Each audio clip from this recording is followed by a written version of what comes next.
2 meurtriers sont en cavale. Les autorités poursuivent cet évadé de prison et sa complice d'un État américain à un autre par le biais de leurs transactions par carte de crédit.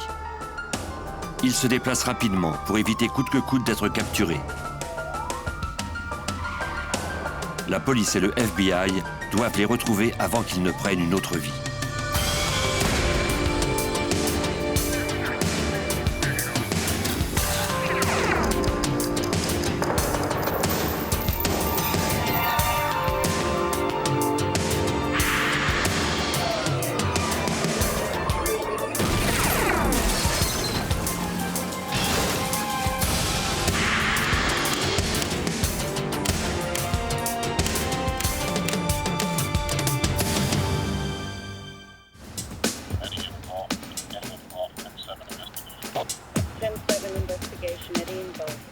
Le 25 septembre 1993, à Palmyra, en Pennsylvanie, des amis de Guy Goodman, âgé de 74 ans, appelèrent la police. Ils s'inquiétaient de lui car il n'avait pas eu de ses nouvelles depuis plus d'1 semaine. La propriétaire de la maison louée par Goodman rencontra un policier devant les lieux. You have a key for the door there? I do. Okay, let's go check it out. Okay. You just want to step back there? All right.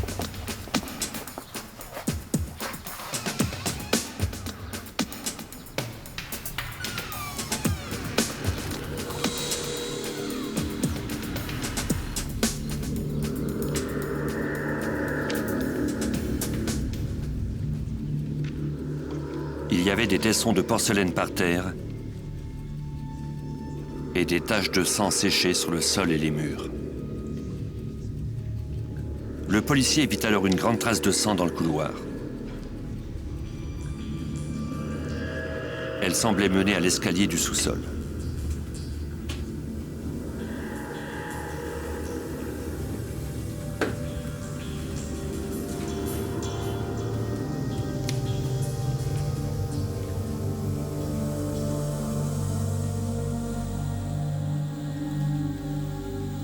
Dans une pièce de rangement, l'agent trouva un corps.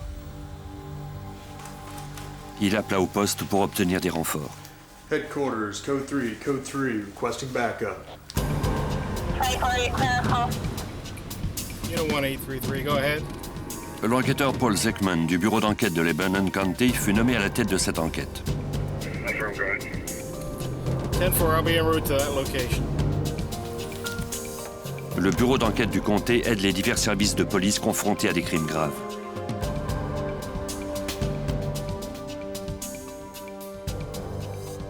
Il était évident que la maison avait été saccagée. Les tiroirs de la cuisine étaient ouverts et de nombreux articles étaient éparpillés un peu partout sur le sol. En descendant au sous-sol, on pouvait voir des traces qui indiquaient que le corps avait été traîné dans l'escalier jusqu'à une petite pièce de rangement. La scène du crime était d'une violence déconcertante. On avait attaché les mains et les pieds de la victime dans son dos. Sa tête était recouverte de nombreux sacs de plastique, de draps et de couvertures, retenus autour du cou avec des liens de fortune. C'était du ruban adhésif ou des fils électriques.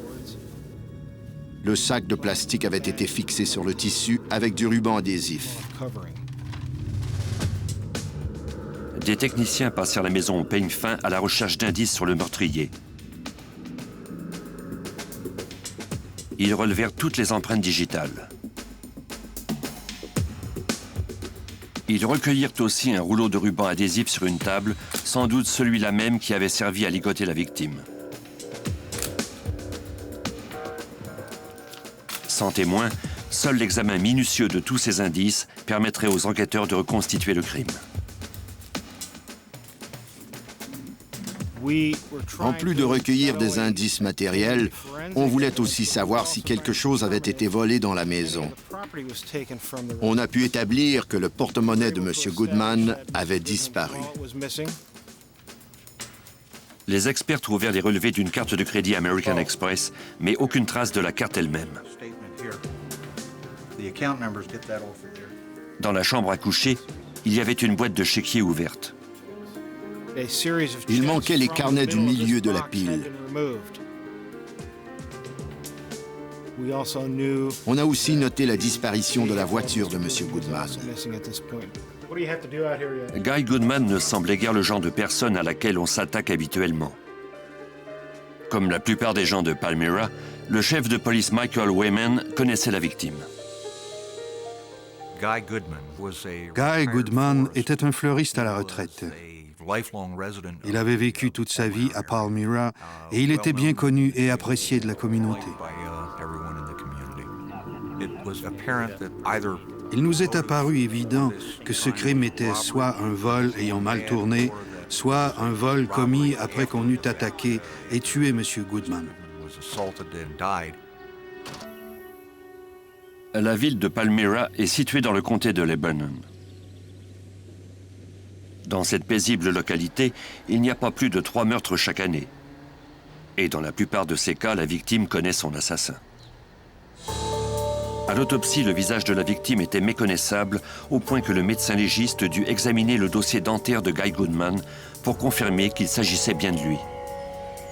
En se basant sur le degré de décomposition de son corps, il conclut que Goodman était mort depuis environ 1 semaine. Même si l'homme avait été sauvagement battu, ses blessures ne lui avaient pas été fatales. L'examen de ses voies respiratoires révéla qu'il était mort lentement, par suffocation.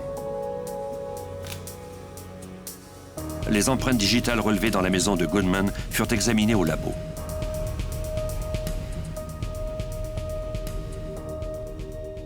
Elles furent ensuite comparées à celles des criminels connus du secteur.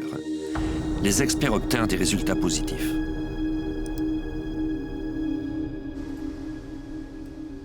Quand le dossier des analyses arriva sur le bureau de Zekman, il ne fut pas surpris des résultats. Les empreintes recueillies sur la scène du crime correspondaient à celles de Bradley Martin. Zekman ne connaissait que trop bien ce nom. Je venais tout juste de transmettre la nouvelle de l'évasion de prison de cet individu. Je savais donc qu'il était en cavale. Parmi les prisonniers de Lebanon County, plusieurs faisaient partie d'un programme de placement à l'extérieur de la prison. Or, Bradley Martin, un voleur de carrière et un consommateur de stupéfiants, participait à ce programme. 1 semaine plus tôt, il avait profité d'une permission de 2 heures pour rencontrer sa petite amie Caroline King. King, âgée de 27 ans, avait rencontré le prisonnier de 21 ans à l'usine où elle travaillait.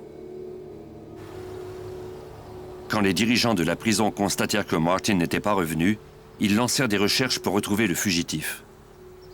Ils appelèrent le bureau d'enquête de Lebanon County.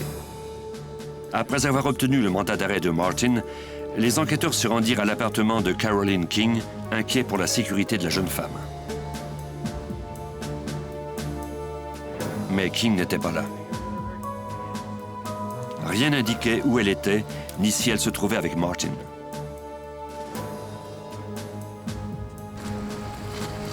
Les enquêteurs introduisirent le nom de Martin dans la base de données criminelles nationale, la NCIC. Depuis la découverte du corps de Guy Goodman, il était devenu encore plus urgent de retrouver Martin et de s'assurer que Caroline King ne courait aucun danger. Les enquêteurs interrogèrent les amis et collègues de Martin. Ce qu'ils apprirent alors les surpris. Lors des interrogatoires, on a établi que Bradley Martin et Caroline King étaient ensemble quelques jours après le meurtre de Guy Goodman. Ainsi, ils se trouvaient ensemble à Palmyra et puis on ne les avait plus revus.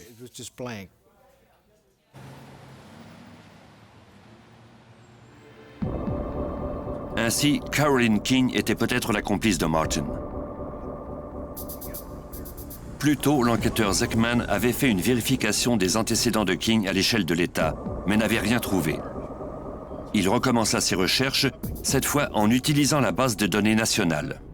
Il apprit qu'elle avait un long passé criminel. Elle avait notamment été reconnue coupable de vol et d'émission de faux chèques. Des mandats d'arrêt, toujours en vigueur, avaient été lancés contre elle et elle était soupçonnée de 2 meurtres en Virginie. Les 2 suspects pouvaient être n'importe où.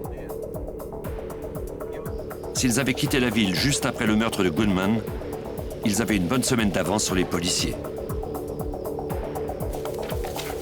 Les enquêteurs espéraient retrouver la trace des suspects en surveillant les transactions effectuées avec la carte American Express de la victime ou à même les chèques tirés de son compte.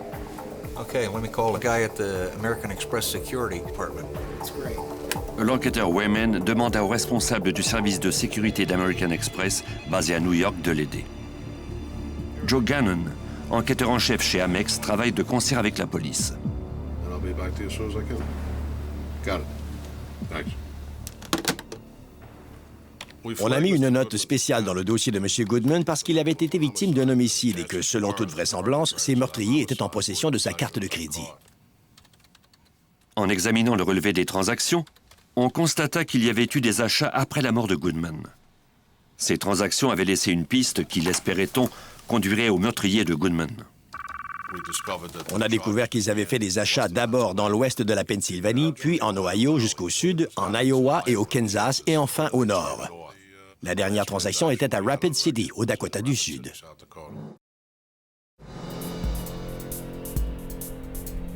Avec cette piste solide en main, les enquêteurs ne perdirent pas une seconde. Ils montèrent à bord du premier avion pour Rapid City. Les meurtriers avaient disparu, mais la carte de crédit de la victime constituait le meilleur informateur des enquêteurs.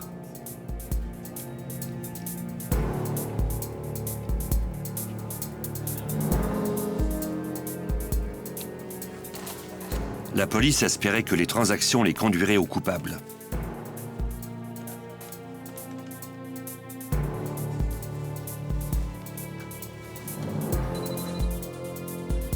En moins de quelques heures, les enquêteurs de la Pennsylvanie arrivèrent à Rapid City. Accompagnés de la police locale, ils se rendirent au dernier magasin où la carte de crédit avait été utilisée. Leurs soupçons furent corroborés par les interrogatoires des employés. Jusque-là, on avait seulement présumé que cette carte de crédit avait été utilisée par Bradley Martin et Carolyn King. Les enquêteurs tenaient enfin leur première piste solide. Certaines personnes ont pu identifier Bradley Martin comme l'utilisateur de la carte de crédit. D'autres ont pu identifier Carolyn King comme l'utilisatrice de la carte. Ces déclarations soutenaient leurs hypothèses. Ce n'était plus une question de déterminer qui avait commis ce crime. On savait que c'était eux. Maintenant, il s'agissait de les arrêter. Les enquêteurs de Pennsylvanie transmirent le signalement des suspects à tous les services de police du Dakota du Sud. L'escouade Banco, spécialisée dans les fraudes, apprit alors aux enquêteurs qu'une femme de race noire et un homme blanc avaient réglé leurs achats avec de faux chèques dans des commerces de la ville.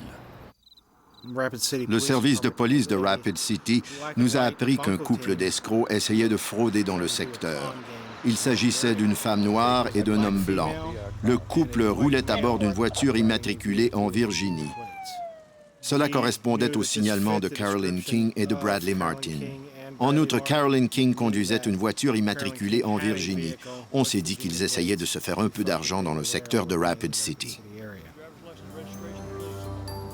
Les enquêteurs de la Pennsylvanie étaient présents quand la police de Rapid City forçait un couple à bord d'une voiture immatriculée en Virginie à se ranger au bord de la route.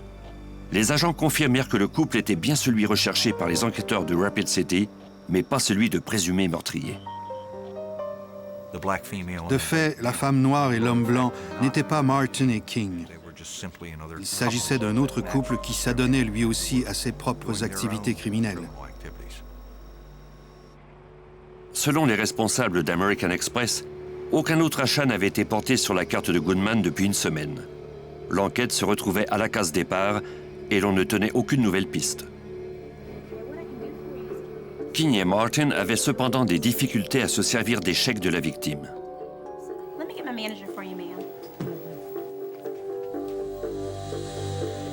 À l'évidence, ils avaient besoin d'argent.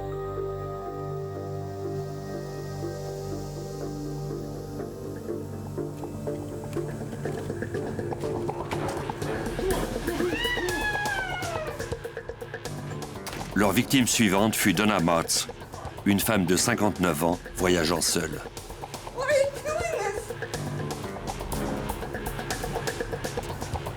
Terrifiée, la femme obéit à leurs ordres quand ils la forcèrent à les mener jusqu'à sa voiture.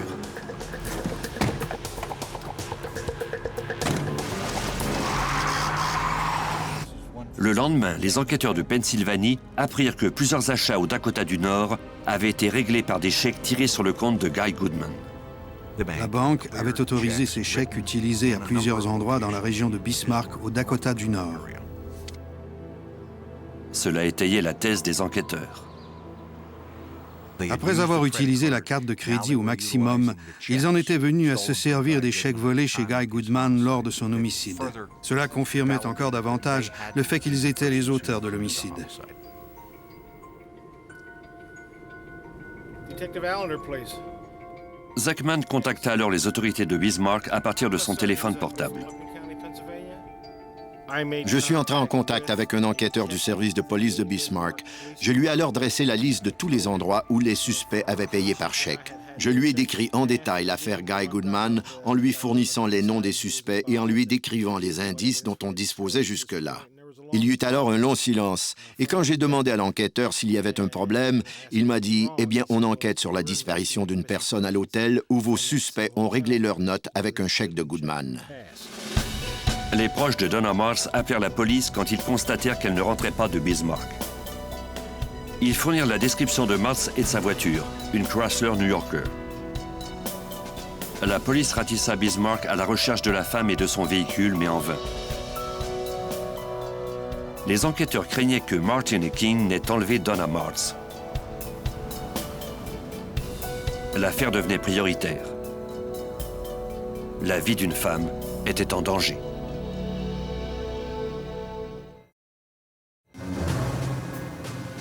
La police enquêtait sur le meurtre du fleuriste à la retraite Guy Goodman, sauvagement battu, puis tué dans sa maison de campagne en Pennsylvanie. Les enquêteurs découvrirent que sa carte de crédit et ses carnets de chèques avaient été volés. Des empreintes digitales relevées sur la scène indiquaient que les auteurs de ce crime crapuleux étaient Bradley Martin, 21 ans, et sa petite amie Caroline King, âgée de 27 ans.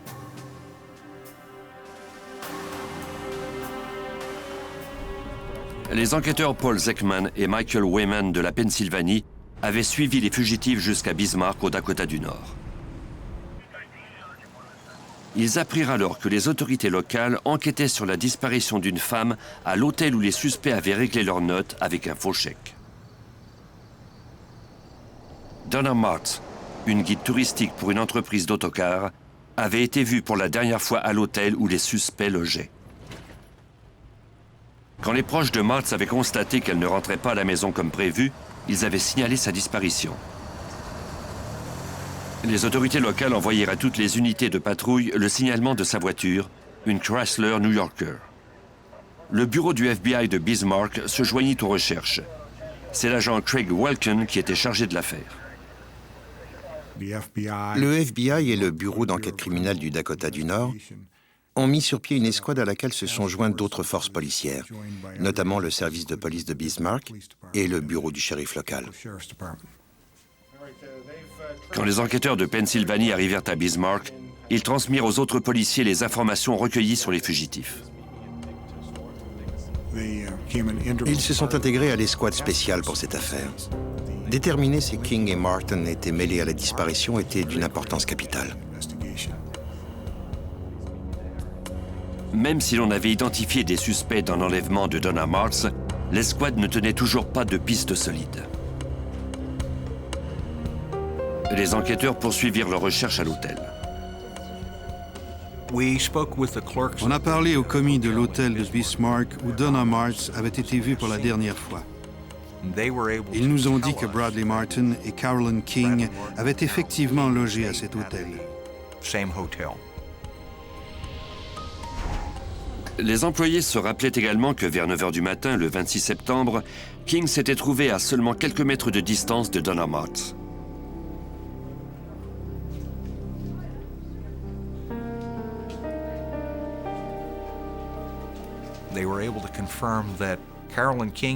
Ils ont confirmé que Caroline King se trouvait dans le hall au moment où Donna Martz prenait son petit déjeuner dans la petite salle à manger. having her continental breakfast. Même si personne n'avait vu Martz quitter l'hôtel, les enquêteurs craignaient qu'elle n'ait été enlevée. Ils devaient maintenant tenter de déterminer dans quelle direction étaient partis les fugitifs.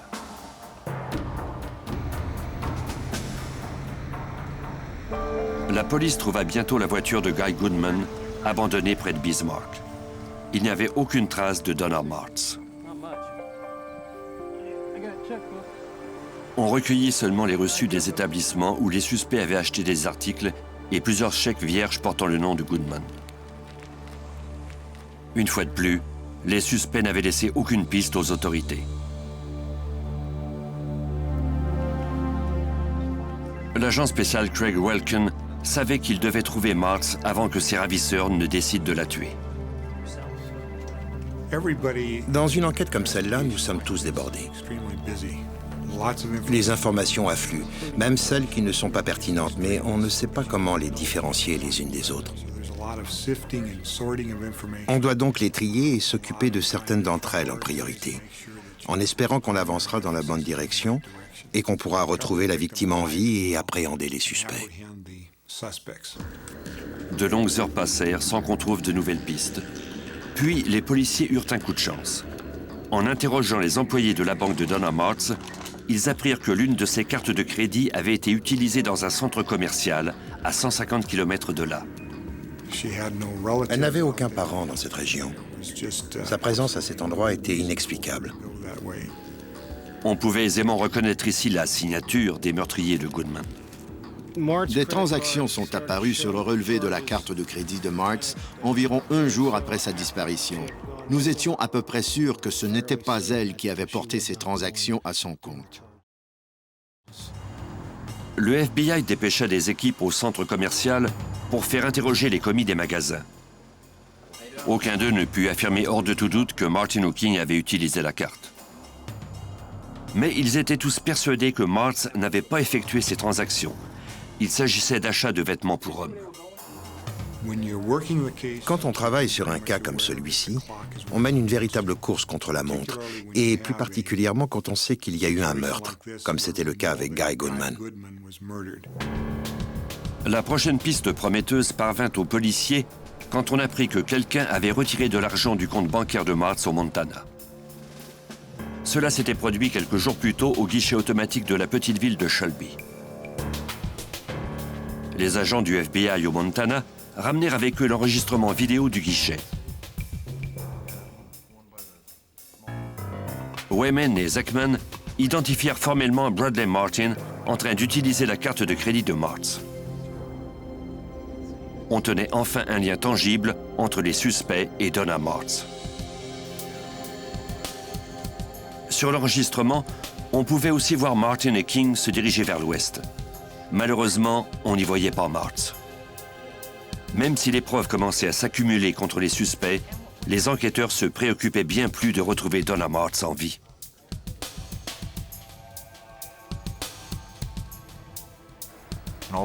Même si on avait une idée de la direction qu'ils avaient prise, c'est-à-dire vers l'ouest, ils pouvaient changer de cap à tout moment. C'était donc très décevant, parce qu'on disposait de bien peu de temps, si Donna Martz était encore en vie, pour la retrouver et arrêter les suspects. Pour l'agent Welken, il était crucial d'être informé plus vite sur les transactions portées sur la carte de crédit de la victime. J'ai contacté Ben Patty, un ex-agent du FBI qui travaillait pour la banque émettrice de la carte de crédit de Donna Martz. Au bureau chef de Visa à San Francisco, le directeur du service des fraudes internationales Ben Patty accepta d'aider ses anciens collègues.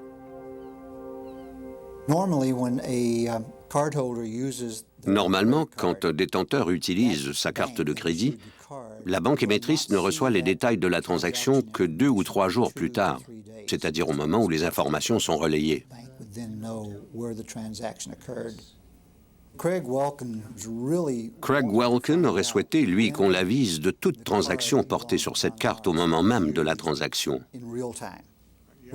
Mais c'était impossible, compte tenu de notre système d'alors. Pour ce faire, Visa devrait mettre sur pied un programme complexe pour une seule carte de crédit.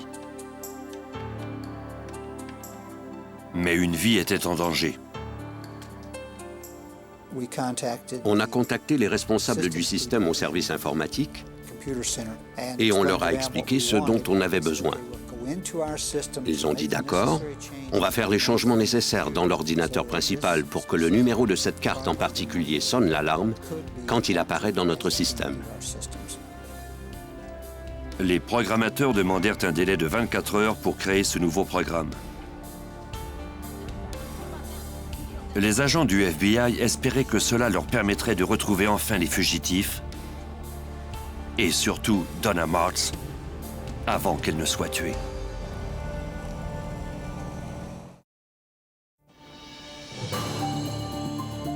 Le coroner de Lebanon County en Pennsylvanie avait conclu que le fleuriste à la retraite Guy Goodman était mort par suffocation après avoir été sauvagement battu. Son visage était méconnaissable lors de l'autopsie. Les suspects, Bradley Martin, 21 ans, et Carolyn King, 27 ans, cumulaient à eux deux plus de 20 condamnations pour des délits graves. Les fugitifs étaient maintenant en cavale en plein cœur des États-Unis. On croyait qu'ils détenaient une femme, Donna Martz, et qu'ils utilisaient ses cartes de crédit. La dernière transaction avait eu lieu au Montana. Le FBI et plusieurs services de police du pays étaient à leur poursuite.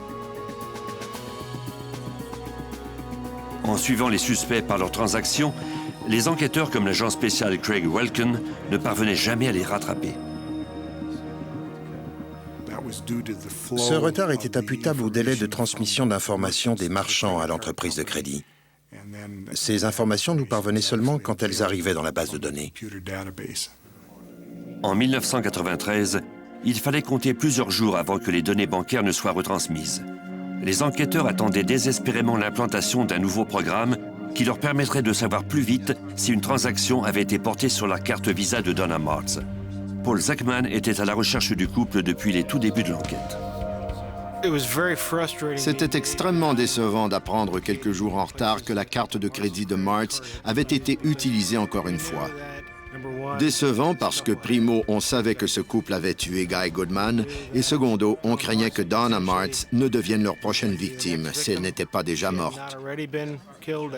On ne pouvait rien faire d'autre que d'essayer de les retrouver et d'empêcher ce meurtre. Les enquêteurs dressèrent la liste de tous les endroits où les suspects pouvaient aller et ils avisèrent tous les services de police sur ces territoires. En outre, ils introduisirent leur signalement dans la base de données criminelle nationale. Malheureusement, on n'obtint aucune autre piste. Le FBI reçut alors un rapport de la corporation Visa à San Francisco. L'investigateur en fraude et ex-agent spécial Ben Patty avait demandé au programmateur de la compagnie d'accélérer le processus de retransmission des données pour toute transaction portée sur la carte de crédit de Martz. J'ai alors informé le FBI que nous avions mis au point un système de communication entre nos employés en Virginie, mon bureau, le bureau du FBI et le poste de commandement. Une fois ce système en place, la première transaction qui nous est parvenue avait été effectuée dans une station-service au sud de la Californie. On avait utilisé la carte de crédit à Los Angeles quelques heures plus tôt. Les enquêteurs se rapprochaient peu à peu des suspects, mais ce n'était pas encore assez rapide. Pendant que l'escouade spéciale avisait les autorités de Los Angeles, Visa constata qu'une autre transaction plus récente avait été portée sur la carte de Martz. La transaction a été transmise par notre système au moment même où elle était portée au compte. Dès qu'on a reçu ces informations, on a avisé le poste de commandement du FBI. La transaction avait été effectuée entre 1 heure et 2 heures plus tôt. Il y eut encore une autre transaction au compte à un hôtel de National City près de San Diego. Les agents du poste de commandement contactèrent aussitôt le bureau du FBI de San Diego, qui confia l'affaire à l'agent spécial et superviseur Sam Stanton. On nous a informé que quelqu'un avait utilisé la carte de crédit de Donna Martz dans un hôtel de National City. On a aussitôt dépêché des agents à l'hôtel situé près de l'autoroute 5. Les agents ont interrogé le gérant, les gardiens de sécurité et les autres employés de l'hôtel, et ils ont alors appris que 2 personnes dont le signalement correspondait à celui de Martin et King étaient restées à l'hôtel et qu'elles avaient utilisé la carte de crédit de Donna Martz. Le couple avait réglé la note 2 heures plus tôt avec la carte Visa. Des policiers et des agents du FBI envahirent le secteur, vérifiant toutes les aires de stationnement des hôtels, les épiceries et les stations-service, à la recherche de la Chrysler New Yorker de Donna Martz ou de toute trace de Martin et King. L'agent Stanton savait bien que les chances de retrouver la voiture étaient bien minces, d'autant plus que les suspects avaient une avance de 2 heures sur les autorités.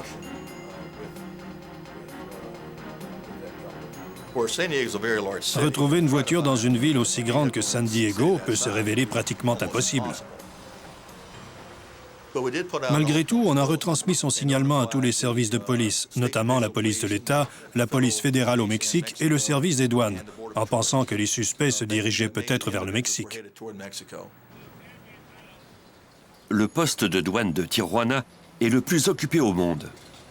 En 1993, près de 40 000 Américains se rendaient au Mexique quotidiennement sans même avoir à présenter une carte d'identité. Si les fugitifs réussissaient à traverser la frontière, on ne les retrouverait sans doute jamais.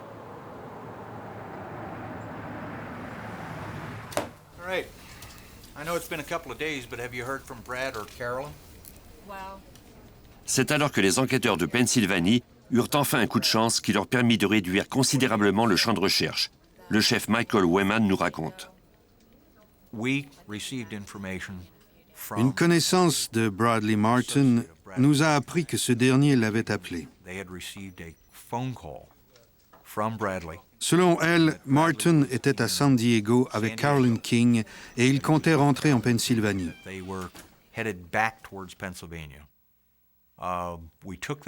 On a avisé les agents du FBI de San Diego qui, à leur tour, ont retransmis ces informations à la patrouille routière de Californie.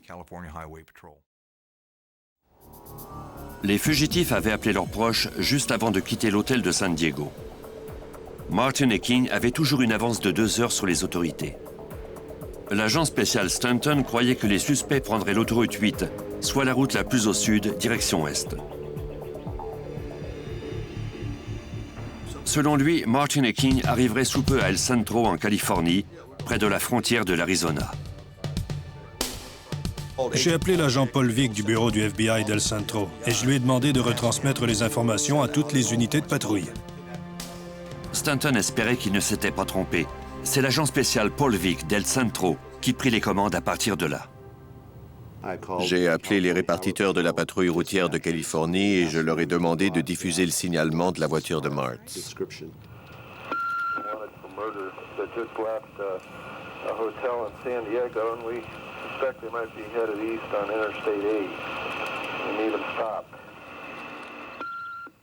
Le message codé 187 signifiait que les fugitifs étaient soupçonnés de meurtre. Il fut retransmis à tous les patrouilleurs de l'autoroute 8, notamment à l'agent Richard Chambers.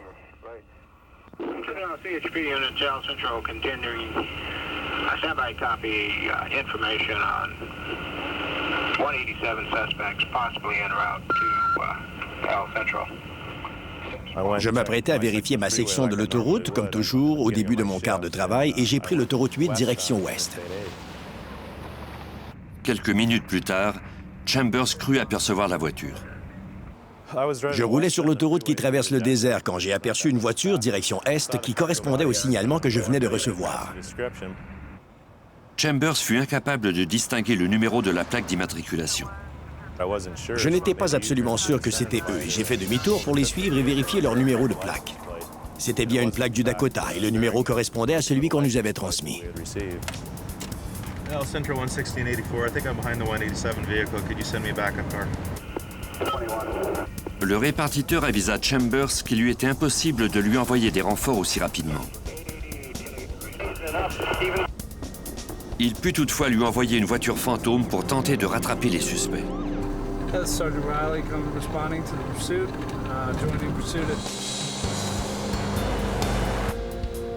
Les policiers savaient que les suspects étaient prêts à tout et sans doute armés.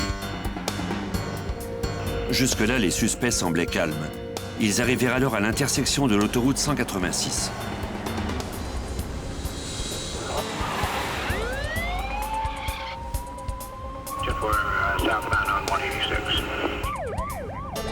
Les renforts de Chambers avaient toujours plusieurs minutes de retard. Sur la route 186, la poursuite s'intensifia. Les suspects tentèrent de distancer l'agent Chambers en accélérant jusqu'à 145 km/h, mais sans succès.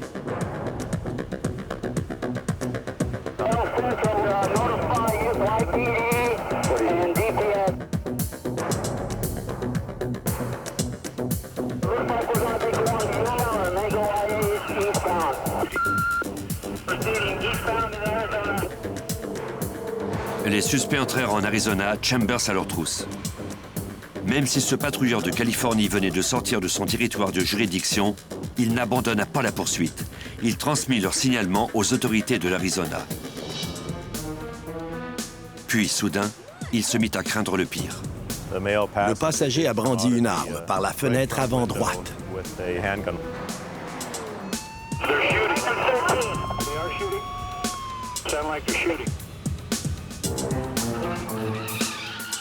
Chambers continua de talonner les dangereux suspects, bien décidé à les arrêter. Alors que les deux voitures entraient à toute vitesse à Yuma, en Arizona, des dizaines de policiers étaient rivés à leur poste transmetteur, se préparant à prêter main forte à Chambers.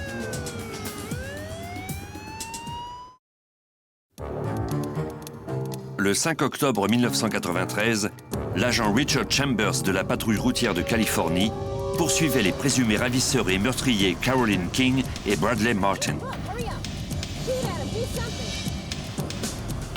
Tout juste après être passés à El Centro en Californie, les fugitifs avaient traversé en Arizona. Les renforts étaient en train de s'organiser. Pendant ce temps, l'agent Chambers essuyait les tirs des suspects au moment où ils entraient à toute vitesse dans la ville de Yuma. Il était bien résolu à capturer les fugitifs avant qu'ils ne tuent à nouveau.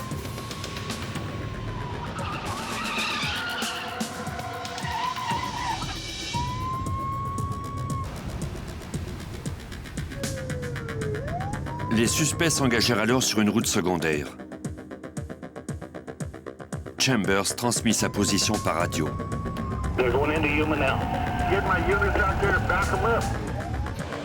Les fugitifs brûlèrent 2 stops, puis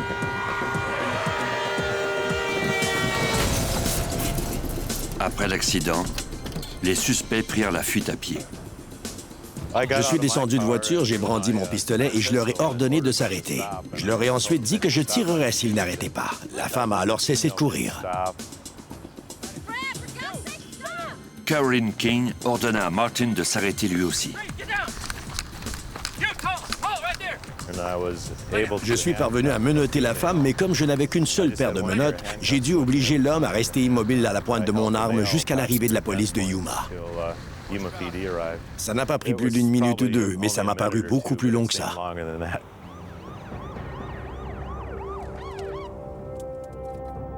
L'agent demanda aux 2 suspects de le suivre.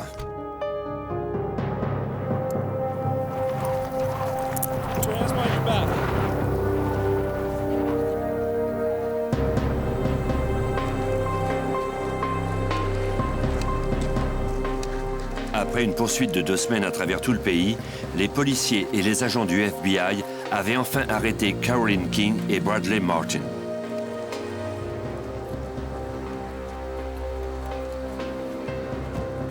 Mais leur principale préoccupation était la sécurité de leur otage, Donna Martz. Elle n'était pas à bord de la voiture. Au fond du véhicule, ils trouvèrent le pistolet dont Martin s'était servi pour tirer sur Chambers.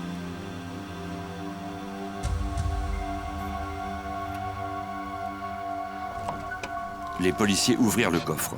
Ils y trouvèrent du ruban adhésif, un couteau, les lunettes de Donna Martz, mais aucun indice sur l'endroit où celle-ci se trouvait.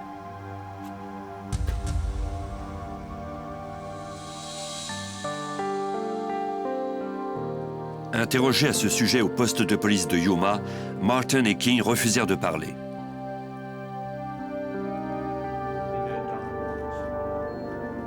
Peu de temps après, les agents du FBI interrogèrent les suspects à leur tour, mais séparément.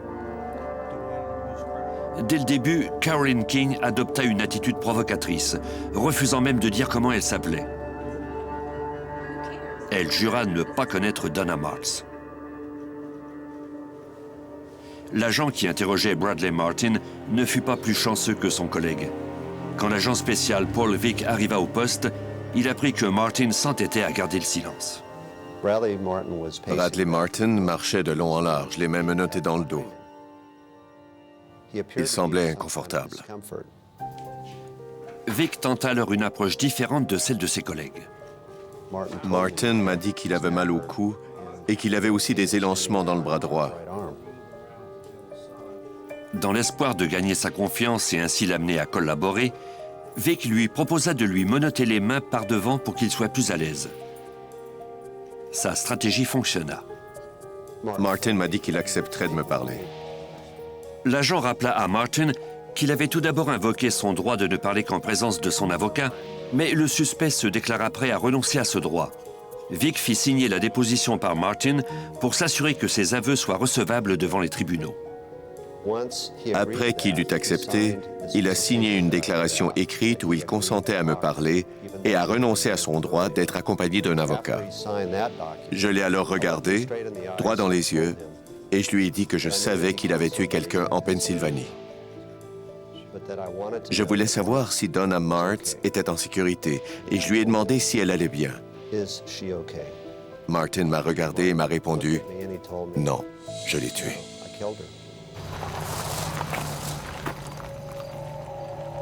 Le suspect déclara qu'ils avaient gardé Donna Martz en vie pendant plus d'une semaine, mais après l'avoir échappé belle à quelques reprises avec la police, il avait décidé de se débarrasser d'elle. Il s'était arrêté dans le désert où il l'avait fait sortir du coffre de la voiture et forcé, à la pointe de son arme, à descendre dans un fossé. Il ajouta que Martz savait qu'il allait la tuer. Elle ne lui avait dit qu'une seule chose avant de mourir, qu'elle aimait ses enfants. La nouvelle du meurtre de Donna eut l'effet d'une bombe sur tous ceux qui espéraient la sauver.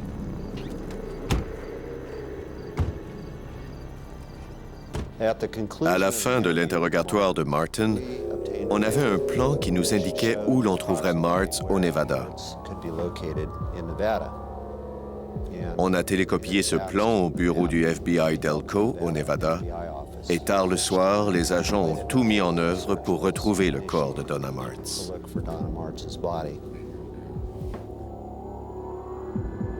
Malheureusement, Martin avait consommé des stupéfiants tout au long de sa cavale et sa mémoire lui faisait défaut.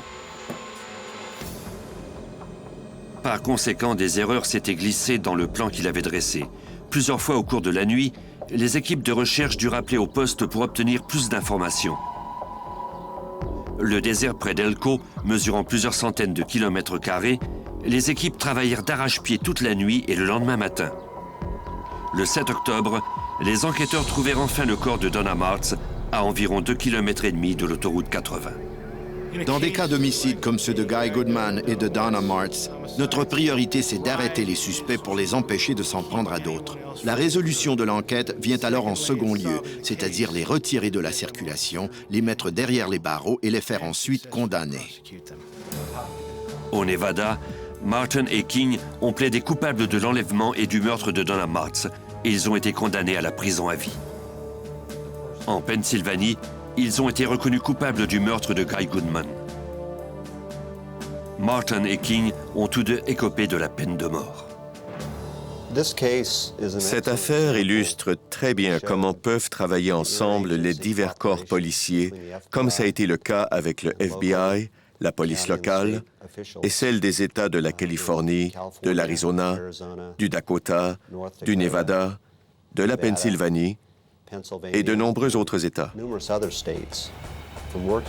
C'est de cette façon qu'on a pu résoudre cette affaire, arrêter King et Martin et les faire condamner. Pour les 11 petits-enfants de Donna Martz, ses 3 enfants, sa famille et ses proches, justice a enfin été rendue. Encore aujourd'hui, il trouve un certain réconfort en pensant que la police et le FBI ont capturé Martin et King avant qu'ils ne s'en prennent à une autre victime.